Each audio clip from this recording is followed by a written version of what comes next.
The Rangers Fan Advisory Board has issued a strongly worded statement calling for head coach Russell Martin to be replaced. And what makes this all the more significant is that this isn't just chatter on social media or frustration from the stands. This is the official Fan Advisory Board, a group created by the club itself less than a year ago, and they're now openly demanding change. Let's break this down in today's video, along with all the other Rangers news from the last 24 hours. There is so much to discuss in today's video, so be sure to like the video and subscribe to the channel for daily Rangers content. Now, to remind everyone, the Fan Advisory Board was established in November 2023. The club said at the time that it would play a crucial role in shaping the future of Rangers, giving supporters a structured voice in key matters and policies. Rangers even promised regular meetings between this group and senior management. The idea was to build trust, strengthen the relationship with fans, and ensure their concerns were heard at the highest level. But tonight, that vision has taken on a very different tone. In their statement, the group made it clear, and I'll quote here, "Irrespective of the result on Sunday, it is clear to us the manager should be replaced as a matter of urgency before our justified anger gives way to apathy." That is about as blunt as it gets. This isn't a call for patience or for the manager to be given more time. It's an ultimatum. So what does this mean for Russell Martin and for Rangers? Firstly, it shows the sheer level of discontent among supporters. Results haven't been good enough, and the style of football hasn't convinced either.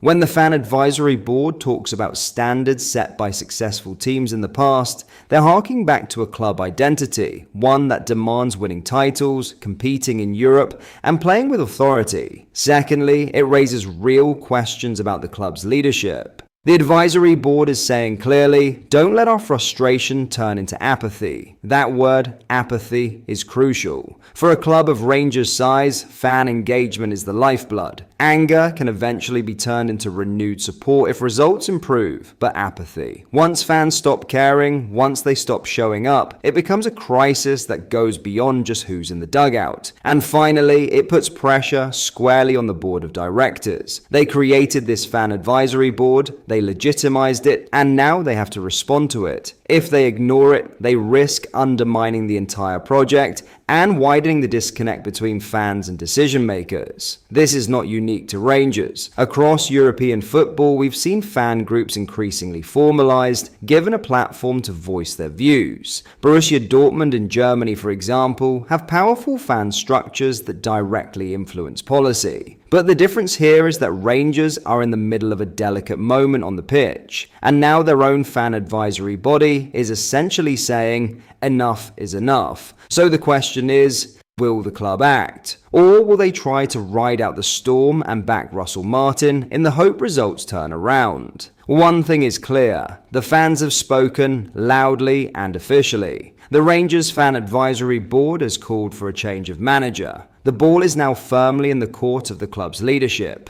Do they stick or twist? Because the longer this goes unresolved, the louder those calls for change will become. In other news, Russell Martin will face the media on Friday afternoon, ahead of his Rangers side taking on Celtic and in the wake of their European humiliation. The first Old Firm clash of the season takes place at Ibrox this Sunday with a 12 p.m. kickoff, and the Englishman will preview it in his press conference at 1:30 p.m. on Friday. Martin's side could not be in a much worse state going into it, having been hammered 6-0 by Club Brugge on a night where the scoreline could actually have been much worse. That comes after 3 domestic draws allowed Celtic to pull 6 points ahead after just 3 games. The 9-point gap a potential defeat would bring should be inconceivable at this stage of the season. But it is a realistic possibility with the visitors, unanimous favourites, to continue to pile on the misery. Fans have already lost patience with the manager and are demanding he is sacked mere months into his tenure, while many pundits are on the same wavelength. However, RFC News revealed yesterday he retains the support of the club hierarchy going into this weekend's huge fixture. Speaking immediately after the game last night, Martin was asked whether he fears for his future if the slump continues. He said, "I don't think we're going to beat 6-0 again. We qualified through to the Europa League in really difficult circumstances. So tonight was going to be tough. I completely agree that the manner of defeat is not acceptable and really hurtful. But I have no other choice but to keep working and to keep focusing on what's going to help us moving forward. The weight of it all at the moment is heavy on the group. We have to try to take it off them and free them up for Sunday." Asked about fans booing and chanting for his removal, he added, "I think we had such a tough task tonight. The most hurtful thing is we make it so tough for ourselves. We did last Tuesday, we did tonight. So much self-inflicted pain. And then, because we're not strong enough as a group yet, our response to a bit of disappointment is just so poor, so poor." So I understand the fans' frustration. I understand the disappointment. I understand their anger because they love this club. And they want to see a team that they're proud of. Even with 10 men, there wasn't enough to be proud about tonight. I'm really proud of Tav. The way he came on, it's been disappointing for him not to play. And he showed leadership tonight during the game, after the game. He's desperate to do well for this club and for us. I felt that after the game, and I felt that during the game. He, more than anyone, has a right to be disappointed, frustrated at the moment. But I think now we're going to need leadership for sure, throughout the whole group. And nothing I say now will make anyone feel any better or change anyone's opinion. Now it's about Sunday and making sure that we respond in that way by putting in a performance that they can be proud of and makes us win the game.